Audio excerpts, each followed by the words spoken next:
আসসালামু আলাইকুম। ওয়ালমার্ট টিভির পক্ষ থেকে আপনাদের সকলকে স্বাগত জানাচ্ছি। আজ আমরা আর্ট অফ সেলিংয়ের দ্বিতীয় পার্টে কথা বলবো। আর্ট অফ সেলিং বা সেলসের যে শিল্পকলা, বিক্রয়ের যে শিল্প, এই বিষয়ে ইউটিউব থেকে শুরু করে গুগলে প্রচুর পরিমাণে আর্টিকেল আছে, ভিডিওজ আছে, ভারী ভারী কথা আছে। আমরা সেই সব ভারী বিষয়গুলোকে সিম্পলভাবে আমাদের এই সিরিজ আলোচনায় আমরা সিম্পলভাবে উপস্থাপন করার চেষ্টা করছি। যারা ওয়ালমার্ট ইন্টারন্যাশনাল লিমিটেডের সাথে বিজনেস করছেন অথবা যে কোনো ট্র্যাডিশনাল প্রতিষ্ঠান থেকে শুরু করে যে কোনো সেলিং বিজনেসের সাথে জড়িত, এই সিম্পল আলোচনা আপনি যদি হৃদয়ঙ্গম করতে পারেন তাহলে সকলের জন্য সেটা বেশ ফ্রুটফুল হয়ে উঠবে, ভীষণ রকমের কাজে আসবে। তো চলেন আমরা আলোচনায় ঢুকে পড়ি। গত পর্বে আমরা বলেছিলাম যে সেলিং অনেকটা ফিল্ম মেকিংয়ের মতো। ফিল্ম মেকিংয়ে যেমন তিনটা পার্ট থাকে, প্রি প্রোডাকশন, প্রোডাকশন এবং পোস্ট প্রোডাকশন। একইভাবে ফিল্মের মতো করেই সেলসেও প্রি প্রোডাকশন থাকে, অর্থাৎ একটা প্রস্তুতি পর্ব থাকে, একটা থাকে সেলসের কার্যক্রম চালানো বা প্রসিডিউর পর্ব, আর একটা থাকে সেল ক্লোজিং পর্ব বা পোস্ট প্রোডাকশন পর্ব। তো প্রস্তুতিমূলক পর্বটাকে আমরা বলেছিলাম প্রি প্রোডাকশন, যেভাবে একটা মুভিতে প্রপস থেকে শুরু করে গল্প রেডি করা থেকে শুরু করে সব কিছু শুটিংয়ের স্পট, দৃশ্যে থেকে দৃশ্যে যাওয়ার যে পুরো বিষয়গুলো যেমন সাজানো থাকে, স্ক্রিপ্ট রাইটিং, এই সমস্ত বিষয়গুলো হচ্ছে প্রি প্রোডাকশানের কাজ। এরপর প্রোডাকশানের সময় শুটিং হয়। একইভাবে সেলসের ক্ষেত্রেও ইনভাইটেশন হয়, প্রেজেন্টেশন হয়, অবজেকশন হ্যান্ডেলিং হয়, এরপরে ফাইনালি সেল ক্লোজিং হয়। তো আমরা সেই তিনটা পার্টের যে টপিকসগুলো, সেই টপিকসগুলো সম্পর্কে আমরা দ্বিতীয় পার্টে আলোচনা করব, যতটুকু পর্যন্ত যেতে পারি। এরপরে আমরা তৃতীয় পর্ব, চতুর্থ পর্ব, এভাবে আমরা আর্ট অফ সেলিং বিষয়টাকে সিম্পলভাবে আপনাদের সামনে উপস্থাপন করব। তো চলুন আমরা আলোচনায় ঢুকে পড়ি। প্রি প্রোডাকশন বা প্রস্তুতি পর্বের প্রথম পার্ট হচ্ছে মাইন্ড ম্যানেজমেন্ট। আমরা এখন মাইন্ড ম্যানেজমেন্ট বিষয়ে কিছু কথা বলবো। জন্মসূত্রেই কেউ ডাক্তার হয় না, কেউ ইঞ্জিনিয়ার হয় না, কেউ লয়ার হয় না, কেউ বিজনেসম্যান হয় না, কেউ শিক্ষক হয় না, কেউ পাইলট হয় না, কেউ ড্রাইভার হয় না। পৃথিবীতে এসে সকলেই ধীরে ধীরে বিভিন্ন বিষয়ের উপরে প্র্যাকটিক্যালি, থিওরিটিক্যালি শেখার মাধ্যমে ধীরে ধীরে সেই মানুষটা একজন পেশাজীবী হয়ে ওঠেন। একইভাবে একজন সেলার জন্মসূত্রেই সেলার নন, তাকে সেলার হয়ে উঠতে হয়। তো সেলার হয়ে ওঠার জন্য প্রথম যে জায়গাটা, সেটা হচ্ছে তার মনটাকে রেডি করতে হয়। মনের মধ্যে কি থাকে? ছোটবেলা থেকে সে নানা কিছু পারে আবার পারে না, তার চারিপাশে নানা ধরনের নেতিবাচক কথার যে প্ররোচনা, যে প্রভাব, সেটা তার মনের মধ্যে থাকে বলেই সেলিং বিজনেসে আসার পরে তার মনে হয় আমি বোধহয় পারবো না। এটা একটা ফ্যাক্ট। তো মাইন্ড ম্যানেজমেন্টে এই আমি পারবো নাটাকে আমি পারবোয় রূপান্তর করা, কনফিডেন্স গ্রো করা, মাইন্ড ম্যানেজমেন্টের কাজ এটা। এরপর একজনের মধ্যে নেগেটিভ ইমোশন থাকে, ভয় থাকে, ঘৃণা থাকে, ঈর্ষা থাকে, রাগ থাকে, এই জাতীয় নানা বিষয়। অর্থাৎ কাস্টমার একটা কথা বললে সে প্রথমে ভয় পেয়ে গেল যে কি না জানে কি বলে, আবার দেখা গেল যে সে উদারভাবে মানুষকে গ্রহণ না করে ঘৃণা করে, জেলাসি আছে, কাস্টমারের কথায় রাগ করে বসে। এই সামগ্রিক বিষয়গুলো সে যদি আগে ভাগেই মন নিয়ন্ত্রণের মাধ্যমে, মন ব্যবস্থাপনার মাধ্যমে এই বিষয়গুলোকে যদি একটা সঠিক সমাধানে না নিতে পারে, তার মনটাকে যদি সুসংগঠিত করতে না পারে, তাহলে তার সেল ক্লোজিংটা কঠিন হয়ে ওঠে। যে কারণে মাইন্ড ম্যানেজমেন্টটা খুব জরুরি। তো মাইন্ড ম্যানেজমেন্টের কোন জায়গাটা তাকাতে হবে? প্রথম কথা, আমরা শিক্ষার একটা কথা এখানে আমরা উল্লেখ করব। তিনি লিখেছিলেন তার বিশ্বখ্যাত বই ইউ ক্যান সেল বইতে, negative emotion like fear, hate, jealousy and anger results in internal battles that drain us of our energy। মানে হচ্ছে নেতিবাচক আবেগ যেমন ভয়, ঘৃণা, ঈর্ষা, রাগ, এগুলো মনের মধ্যে যুদ্ধ তৈরি করে, ইন্টারনাল ব্যাটেল তৈরি করে। সেই যুদ্ধ আমাদের ভিতরে থাকা যে এনার্জি, যে শক্তি, সেই এনার্জি বা শক্তিকে হ্রাস করে। তো তাহলে কি করতে হবে? ভয় মুক্ত হতে হবে। এখন ভয় আসে কোত্থেকে? যেমন আমরা একটু যদি এই জায়গাটা একটু আলোচনা করি, ফিয়ারের জায়গাটা দেখেন, অনেকে মনে করে, অনেকে বলে আমি পারবো না। এই পারবো না এক ধরনের অনিশ্চয়তা থেকে সে বলে, কিন্তু আমি পারবো না কথাটার মধ্যে দুইটা মেসেজ লুকিয়ে আছে, দুইটা দিক লুকিয়ে আছে। সে কি কি? এক নম্বর হচ্ছে কিভাবে পারতে হয় আমি জানি না।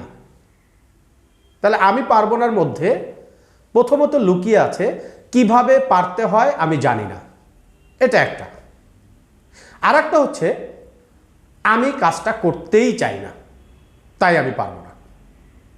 অনেক সময় কোনো একটা ছেলে বা মেয়েকে তার মা বলল বা বড় ভাই বোন বলল, এই এক গ্লাস পানি দে তো। সে বলল আমি পারবো না।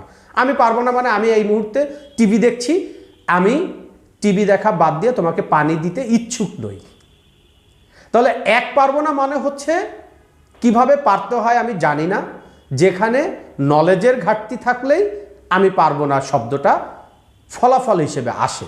সুতরাং নলেজ যদি অর্জন করা যায়, জ্ঞান যদি অর্জন করা যায়, সেলিংয়ের প্রসিডিওরগুলো যদি বোঝা যায়, সেলিংয়ের আর্ট অ্যান্ড সায়েন্সগুলো যদি বোঝা যায়, তাহলে আমি পারবো না কনফিডেন্টলি আমি পারবোতে রূপান্তরিত হয়।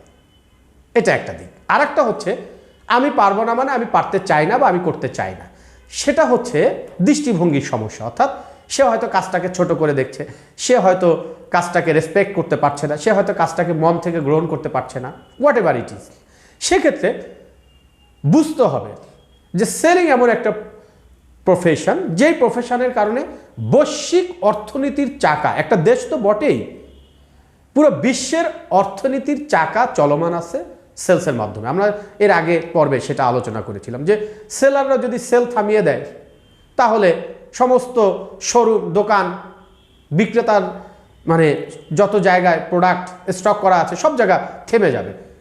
তো প্রোডাক্ট যদি কাস্টমারের কাছে যাওয়া থেমে যায়, তাহলে ফ্যাক্টরির চাকা বন্ধ হয়ে যাবে। ফ্যাক্টরির চাকা বন্ধ হয়ে গেলে টোটাল অর্থনীতির চাকা থেমে যাবে, অর্থাৎ প্রোডাকশন থেমে যাবে। পুরো ব্যাংকে টাকা মানে স্থূল আকারে পড়ে থাকে, স্তূপ আকারে পড়ে থাকবে, কিন্তু ওই টাকা কোনো কাজে আসবে না। তার মানে অর্থনীতির চাকা একেবারে সূক্ষ্ম বলি, স্থূল বলি, একেবারে সরলভাবে বলি যে অর্থনীতির চাকা সচল হয় সেলাররা যখন সেল শুরু করে, তখন টাকার লেনদেন শুরু হয়। এটা ইকোনমিক্সের একটা পার্ট, সেই পার্টের জটিল আলোচনা আমরা যাব না, কিন্তু এই রেসপেক্টটুকু অন্তত আপনার মধ্যে তৈরি হওয়া দরকার যে আপনি যে পেশা আছেন, that's an amazing profession, and এই প্রফেশনের উপর, এই পেশার উপর ভিত্তি করে আপনি একটা চমৎকার লাইফ করতে পারেন। এবং পৃথিবীতে যত বড় বড় ব্যবসায়ী আছে তারা প্রত্যেকেই সেলিং বিষয়টা খুব ভালোভাবে বোঝেন, আর বোঝেন বলেই তারা বড় বড় ব্যবসায়ী হতে পেরেছেন। সুতরাং আপনি যদি জীবনে বড় হতে চান, তাহলে সেলস বিষয়টা আপনাকে বুঝতে হবে। ম্যাক্সিমাম মানুষের জীবনে আর্থিকভাবে সংগ্রাম করে, এর কারণ হচ্ছে সে সেল বোঝে না। সুতরাং যারা সেল বোঝে, এই একটা প্রফেশন আছে যেটাকে ইউনিভার্সাল প্রফেশন বলে। আজকে যে একসময় পৃথিবীতে কি ছিল, ধরেন একসময় পৃথিবীতে মানুষ নৌকায় যাতায়াত করত, কিন্তু নৌকা ধীরে ধীরে ধীরে ধীরে প্রান্তিক পর্যায়ের কিছু জায়গা থাকা নৌকার ব্যবহার কমে গেছে। অনেক প্রোডাক্ট পৃথিবী থেকে হারিয়ে গেছে। আগে মানুষ চিঠি লিখত, তখন ডাক পিয়ন ছিল, অনেক কিছু ছিল। তো সেই জায়গাটা কি এখন আর আগের মতো আছে? নেই তো, অনেক কিছুই হারিয়ে গেছে। মোবাইল এসে অনেক জায়গা দখল করেছে, ইমেইল অনেক জায়গা দখল করেছে, ফেসবুক অনেক জায়গা দখল করেছে, ইউটিউব অনেক জায়গা দখল করেছে। তার মানে আগে যা ছিল এখন অনেক কিছুরই ভ্যালিডিটি নাই, অনেক কিছুই আর গ্রহণযোগ্যতা নাই, অনেক কিছুর আর প্রয়োজন নাই, প্রয়োজন ফুরিয়ে গেছে। একইভাবে এমনও দিন আসতে পারে যে আজকে যেই সব পেশার উপরে, যেমন আমি একটা এক্সাম্পল দিই, 2004 সালে টপ 10 যে জবগুলো ছিল, 2010 সালে যে টপ 10 জবের তালিকা, তার মধ্যেই 2004 সালের টপ 10-এর একটাও ছিল না। তার মানে কি, আজকে আপনি যে সাবজেক্টের উপরে স্পেশালিস্ট হচ্ছেন, আগামী দিনে সেটার গ্রহণযোগ্যতা নাও থাকতে পারে। কিন্তু একটা টপিক্সের উপরে আপনি যদি স্পেশালিস্ট হতে পারেন, তাহলে আপনি কখনোই ভাতে মরবেন না। সেটাই হচ্ছে selling profession. So you must learn how to sell. আর এই জায়গাটা থেকেই আপনার মধ্যে রেসপেকটেশন তৈরি করতে হবে অ্যাবাউট সেলিং। সেলসের উপরে আপনার রেসপেকটেশন তৈরি করতে হবে। সো আমরা মাইন্ড ম্যানেজমেন্টের আরো একটু সামনে আগাবো। Fear of failure is worse than failure itself. ব্যর্থতার ভয় ব্যর্থতার চেয়েও খারাপ। In fact it drags a person to failure. বস্তুত ব্যর্থতার ভয়ই একজন মানুষকে ব্যর্থ বানায়। আপনি দেখবেন যখন ভয় নিয়ে, বাংলাদেশ দলের ক্ষেত্রে আমরা এটা বহুবার দেখেছি যে জেতা ম্যাচ তারা হেরে গেছে। কেন? তাদের মধ্যে এই যে ভয়, পারবো কিনা, আল্লাহ জিতবো কিনা, আসলে কি জিতবো কিনা, হয়ে যাচ্ছে এই বোধহয় জিতে যাচ্ছি, আবার মানে এক ধরনের ইমব্যালেন্স পরিস্থিতি মাইন্ডের, ফলাফল সে ম্যাচটায় হেরে গেল বা তারা দলগতভাবে হেরে গেল। এই জন্য মাঝখানে তাদেরকে মাইন্ড ম্যানেজমেন্টের উপরে মাইন্ড ট্রেনার নিয়ে এসে তাদেরকে ট্রেন করানো হয়েছে আমাদের ক্রিকেটারদেরকে। সো ব্যর্থতার ভয় আমাদেরকে অনেক সময় ব্যর্থ বানায়। বাস্তবতা হচ্ছে পৃথিবীর কোনো কিছুই টাফ না যতক্ষণ না পর্যন্ত আপনি সেটা শিখছেন। শেখার আগ পর্যন্ত আপনাকে টাফ মনে হবে, কিন্তু শেখার পরে এটা দেখবেন খুব ইজি হয়ে গেছে। সুতরাং শেখার আগ পর্যন্ত আপনার কাছে টাফ মনে হতেই পারে। আপনার যেটা করা দরকার সেটা হচ্ছে মন উন্মুক্ত করে শেখার চেষ্টা করা দরকার। চলেন আমরা আর একটু সামনে আগাই। Self doubt gives one a feeling of depression and uncertainty. একজন মানুষের মধ্যে আত্ম অবিশ্বাস যখন তৈরি হয়, তখন সে ডিপ্রেসড হয়, মানসিক চাপ তৈরি হয় এবং তার মধ্যে এক ধরনের অনিশ্চয়তা তৈরি হয়। এই মানসিক চাপ এবং অনিশ্চয়তা থেকে বাঁচার জন্য আত্ম অবিশ্বাসের জায়গায় আত্মবিশ্বাস আসা দরকার। আর সেই আত্মবিশ্বাসের মূল মন্ত্র হচ্ছে নিজেকে জানা। সো আমরা পরের পর্বে মাইন্ড ম্যানেজমেন্ট বিষয়ে আরও ডিপ আলোচনা করব। এখান থেকেই আমরা পরবর্তী পর্ব শুরু করব।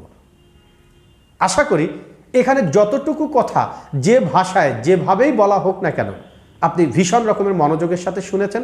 যদি একবার না হয়, ইউটিউবে যেহেতু এটা আছে, আপনি বারবার শোনার মধ্য দিয়ে এটা আত্মস্থ করবেন এবং প্রত্যেকটা কথাকে গ্রহণ করার মাধ্যমে সেই অনুযায়ী নিজেকে তৈরি করতে হবে। তাহলেই আপনি একটা সাকসেসফুল সেলিং ক্যারিয়ার পাবেন। Thank you very much. অনেক ভালো থাকবেন। আসসালামু আলাইকুম।